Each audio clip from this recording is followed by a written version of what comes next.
Welcome to Empowered to Grow, the podcast. I am your host, Hanan Basha, the business doctor.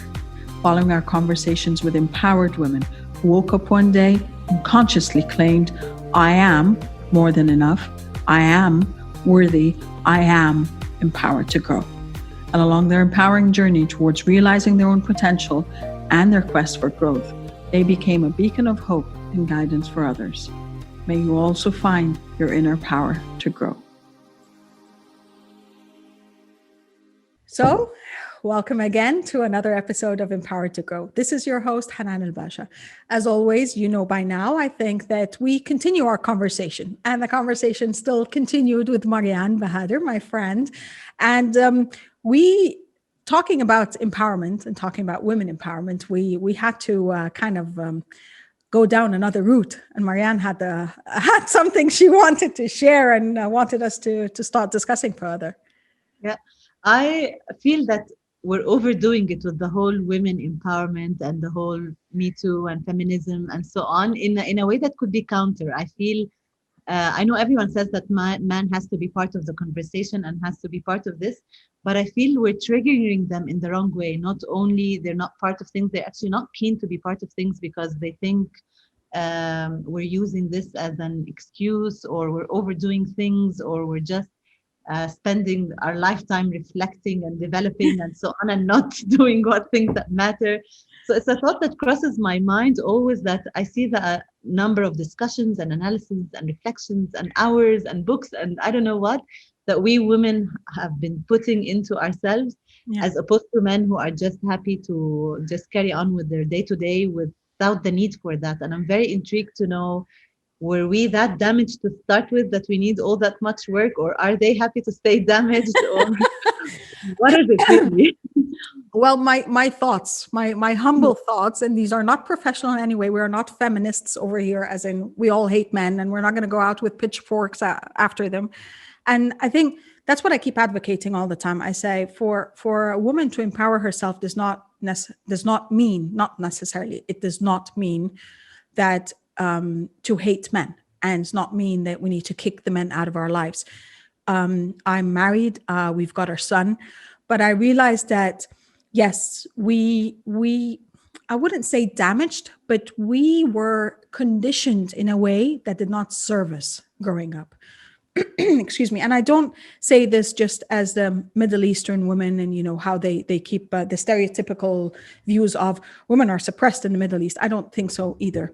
I just believe that worldwide, and this is after conversations with women from around the world, literally from around the world, it's we have been conditioned a lot in similar ways, that we deprioritize ourselves, that because also as part of our nature, we are nurturers. So that includes taking care of others before we take care of ourselves, that loving ourselves is equal to vanity, and that is not the case. But when I love myself, I feel worthy. I act in that way. I take care of me. The analogy, and I keep saying that's a very stereotypical analogy, but it is true that if we don't use the oxygen mask on ourselves, we can't save those around us. And that's when I advocate about women empowerment and self-empowerment in essence. It's not just about saying that, I'm not going to work until you give me this, or I'm not going to say, I'm not going to love until you do this. It is about understanding my own worth. It is about understanding my own capabilities. And it's about standing up for myself in that way. And I believe in the ripple impact effect, which means that when I stand tall, when I understand my own worth, when I'm very appreciative of my capabilities, those around me, sooner or later, by default, start appreciating me the same way too. And they start looking up to me the same way too. I was talking before, we were talking in the break, I was talking about my abusive relationships, and abusive as in, no, I was not physically abused, but I was mentally abused. I was financially abused. I was emotionally abused.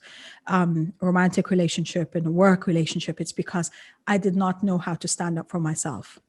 And I took the shit as it came, because I thought that's what I have to do because I have no choice.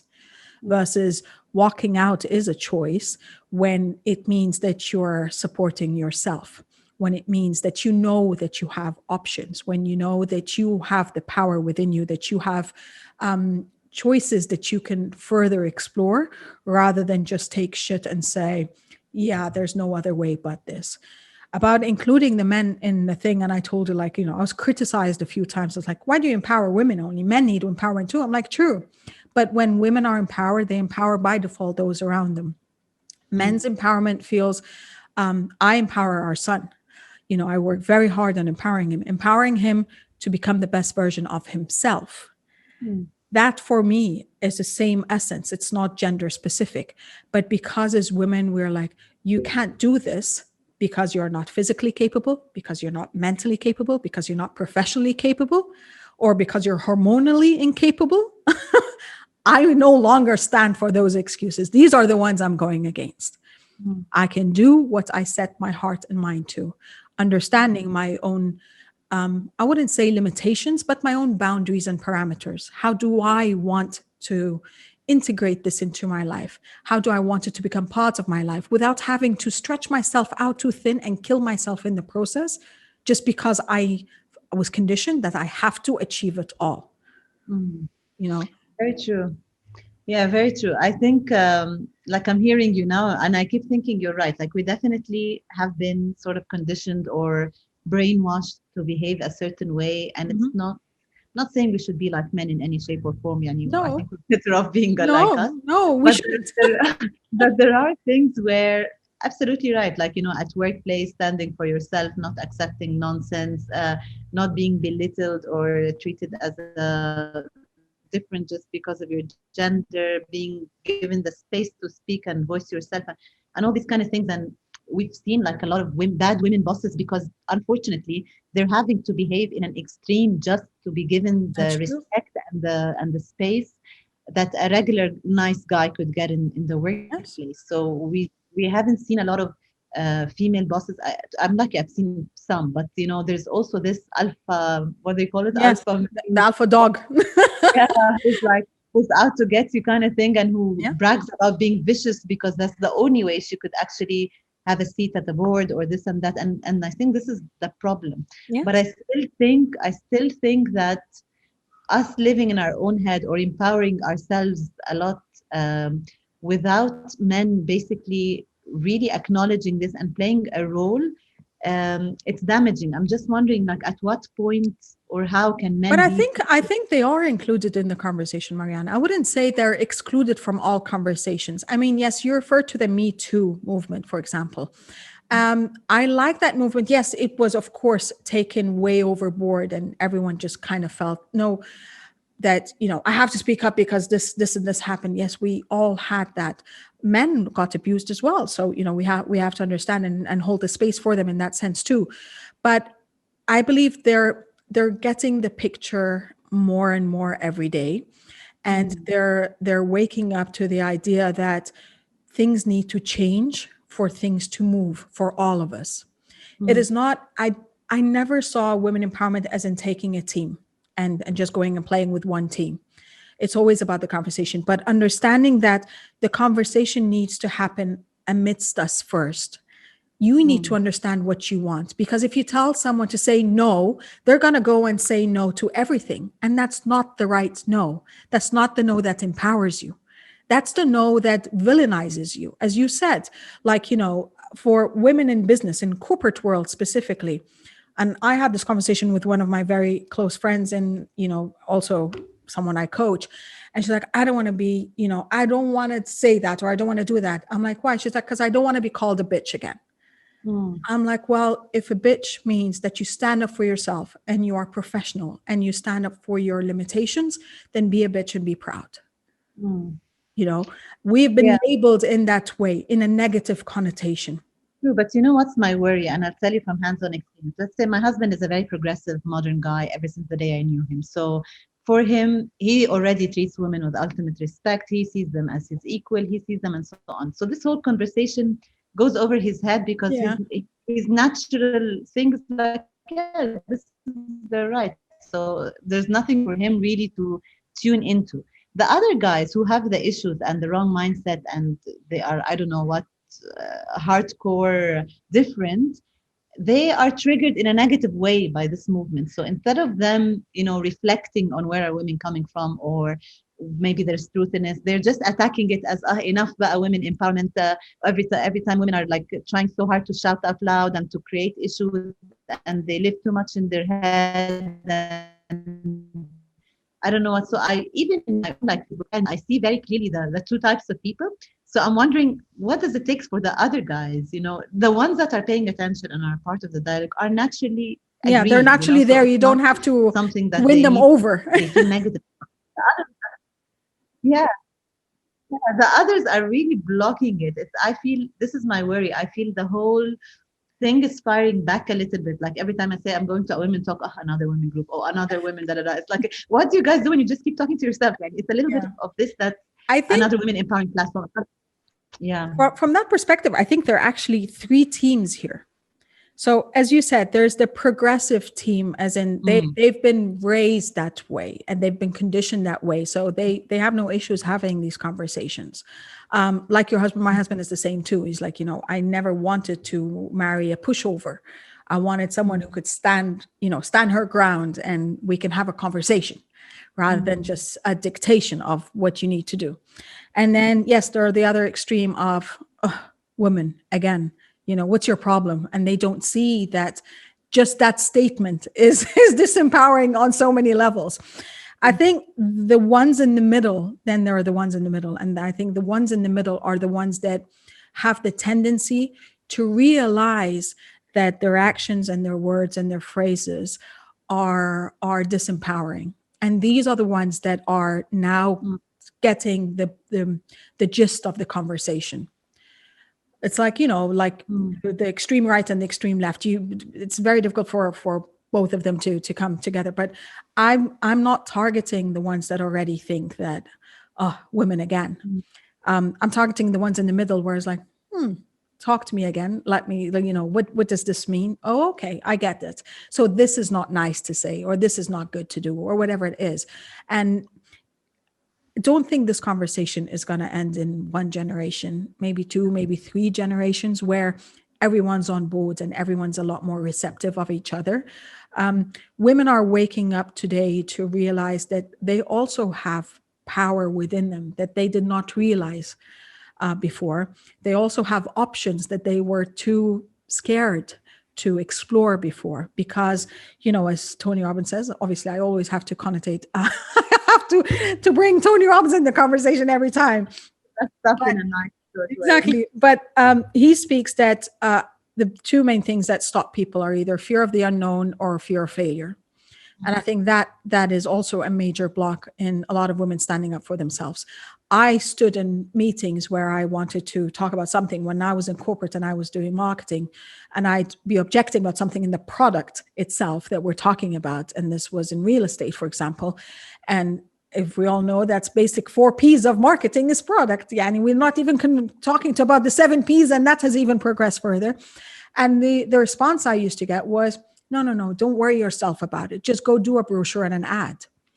Or even when I was in private business, and this, was part of the business, and I get a memo that the guy who was on the same level as me got promoted to deputy CEO. And when I ask why, it's like, because you're not available for meetings in the evening. Oh, wow. It's not about competence. It's about that. And that is the kind of thing that I say, that's where you stand up for yourself. I did not walk out then because I felt I had no choice. I have to do this. Okay, fine. Yeah, I really can't go for a meeting at night. But that meeting doesn't have to be in the evening. It can be in the morning when I'm available. And that's what professionalism is about. It's about me standing up for myself and saying, I'm not taking this and I'm not accepting this. I'm just as competent as the man in the office. So these are the kind of conversations that I wish I would have had at an earlier date. But now I know that I've learned a lot from them, and now I know how to stand up for myself moving forward. That being said, can everyone be on board of, I'm not saying we'll ever be equal in that sense, but I'm saying that we need to appreciate ourselves and each other equally. And that is a different conversation that what people would have. Agreed. Keep doing it. So let's end on a lighter note. Curly hair. Ooh, no care. Yeah, curly hair is good. How did you I embrace love, your curly hair journey. I had to look horrible for a long time until my curls came back, and as part of the journey, you have to make peace with that. Luckily, it was the same time I lost a lot of weight, so I was feeling super excited about my new figure. So then, okay, hair can look bad, it's Yeah. fine. So that's how I managed to like sort of have something looking good to balance the transition. But the transition for me was a nightmare because I've always straightened it, and it took me a lot of time of chopping and so on to get it back. I honestly believe God creates us in the best possible way. I used to color my hair a lot. I stopped. Yeah. I'm very close to coloring it soon. I want to try being blonde because I think, if I don't do it now, I won't do it when I'm older. Then it's like That's gotta be the woman, cool. the I've woman lost always her thought of mind. that. The woman lost her mind and went blonde in her 50s. So I'm like, maybe if I ever want to take that box, FOMO Might as again. well now. Take the box, I might as well now. So, but I know deep down that God's creation, He really knows best. So this was an eye-opening thing for me. It's like, why do we go and mess up something He designed so beautifully? Yeah. Not that I want to make this like a spiritual talk or anything, but and this has proven to be But I think yeah. that's another thing. It's not about messing up God's creation. I think it's about, yet again, about the expectations, societal expectations. Like you, it was the same for me. I had to, like, you have a meeting, I have to straighten my hair. You have an event, I have to get to do my hair. And I had to accommodate and schedule for my hairdresser appointments before, across the week and across the work week and across any events and stuff. And I hear you on the stage of the embracing the the ugliness before the curls are back and stuff. I like to think of it now like the metamorphosis of the butterfly in the cocoon. Yeah. That's the gooey part. Because like you, I also, one day I just woke up, I'm like, I'm sick and tired of this. I had actually chopped my hair off and I shaved the undercut, so I had half my hair only. And then I'm like, and it was a botched up treatment for my hair, another kind of it was supposed to be a Brazilian blowout that didn't turn out to be a Brazilian blowout. So my hair was neither curly nor straight. It was just like that. It just stood on its ends every day I woke up. And I wrote a post about that. I even put the photos, and my sisters are like, are you serious? Did you actually just put those photos on social media? I'm like, yeah. It took a good couple of years for my curls to come back naturally, but that's the other part. And that's, again, another form of self-empowerment. It wasn't just about the curls. It was about nurturing. And it was about nurturing me, my health and my nourishment and what I put into my Yeah. body and the products I use and all of that. It was just that kind of a journey that had to be, well, I had to take that journey too. It wasn't just No, about the mind. It was also about the body in that sense. yeah, I love how you tied it to this. And there's actually one of the big Facebook movements. Their essence is about really empowering women to embrace their natural self. And I was thinking, even that has empowerment. But then, yeah, now that you put it and reflecting on it, Yeah. it's very true. Like we were not empowered to be who we are. So it's as simple as that. We were told that we're not enough, and not just that, Yeah. we're ugly. So it was a matter of me also, I'm like all every. for trying things. I'm all for, as you said, like I used to always like dyeing my hair red or shades of red. And I miss that. But at the same time, I'm like, yeah, that had also connotations like, the dye would always come down and, it would impact the clothes I'm wearing and stuff. And now I started having more white hairs and I'm embracing it every day. I'm like, interesting. So yeah, maybe I will try red too in the near future before it's like bright red kind of thing. True, just do it. Do you have anything you would like to add? Anything that you really feel women need to hear for themselves and need to kind of go out and do their own things? I mean, this year for me was all about embracing not being okay kind of thing. So Yeah. I think because there's so much pressure about even like, empowering you to grow, helping you take the next big step or small step, doing this and that. I think some people misinterpret this as a lot of pressure on them that they have to do something or be something. Otherwise, they're not sort of achieving enough. And obviously, social media plays a big part in making a lot of people feel small. Yeah. So I think really my focus this year was very much to even, like, I remember when you reached out for me, I told you I've been saying no to everything. Like I've Yeah. let go of so many collaborations, people wanting me on their videos and so on, because I just wasn't ready to speak. Mhm. And I made peace with the fact that I'm not okay. And if I'm not okay, I can't inspire you because I'm not okay. So it was as Mhm. simple as I don't want to take your time and I don't want to say something I'm not feeling. So only when I started getting better, which is like last month, I started appearing again. But I think this is what I would like to tell women as well is that with all the empowering talk and with all the sort of women pushing each other and women out there doing things and women achieving and women standing for themselves, it's very inspiring, but it doesn't need to be toxic positivity either. If you're not in that space, again, embrace the fact that there's a time and place for everything, that That's true. it's, I'm not saying bum around and don't try. Obviously, no, you would Yeah. always have to try. But if you're really not okay, trying will only push you lower because Yeah. your strides will not go anywhere. So if you're not okay, just sit with yourself, tune into why you're feeling the way you're feeling, give yourself an excuse to slow down or slack or just exist, and then go into yourself. And then when you work on yourself, only then you'll be able to come back and be in a position to do things even better than had you just pushed That's yourself true. from the beginning. That's true. I totally advocate that too. And in the sense that, the Kaizen, the Japanese concept of small incremental steps. Mhm. It's not about jumping from 0 to 100 in a few seconds. It's about going to 10 today. And tomorrow I could go to 30, but then I need to go back to 25. And I always tell women that, especially even those that want to start their own business, I say, find what works in your life, and then your life will expand with it, rather than trying to enforce it onto you and onto your life, that it becomes a burden. We don't need more burdens. We need to lighten our weights, and we need to deal with things as they go. So if working on yourself is tough, then work on one thing. Don't look at the whole thing. Don't look at the whole picture and think, this is messed up, I can't do it. Just see, what can I do today? Right. What do I feel today, and how far can I go today? If today is one step, great, go for this step. If today's 100 steps, take the leap, and then tomorrow you can slow down again. So Yeah, I call it from zero to hero, not, well, not to one, that the step at works. a time. Told you, so much Yeah, alignment happening. I'm always telling myself, okay, I can't be from zero to hero. So chill here. Exactly. And when you need to take time off, and I did that last week. I don't know, we were talking before the episode. I'm like, I felt overwhelmed. I felt like, the pandemic has started catching up. I worked and I processed through everything I could, but then there reached a point where my mind and my body were just saying, we need a break. My Mm. body started reacting too. So I had to take a few days off just to kind of breathe, to reflect, to nurture me again, and then say, okay, I'm ready again. Let's do this. Curls are out. Let's do this. Beautiful. Sounds great. Thank you so much. I loved it, of course, as expected.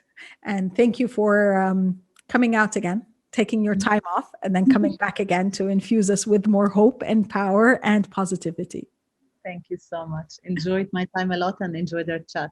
Thank you. Well, again, empowered you empowers others. Love, abundance, and prosperity to you all. Bye. Thank you for listening to the Empowered to Grow podcast. For further engagement with a tribe of empowered women, join my Facebook group, Empowered to Grow, or visit my website, www.hananalbasha.com. I'll catch you on the next episode. And until then, know that empowered you empowers others. Love, abundance, and prosperity to you all.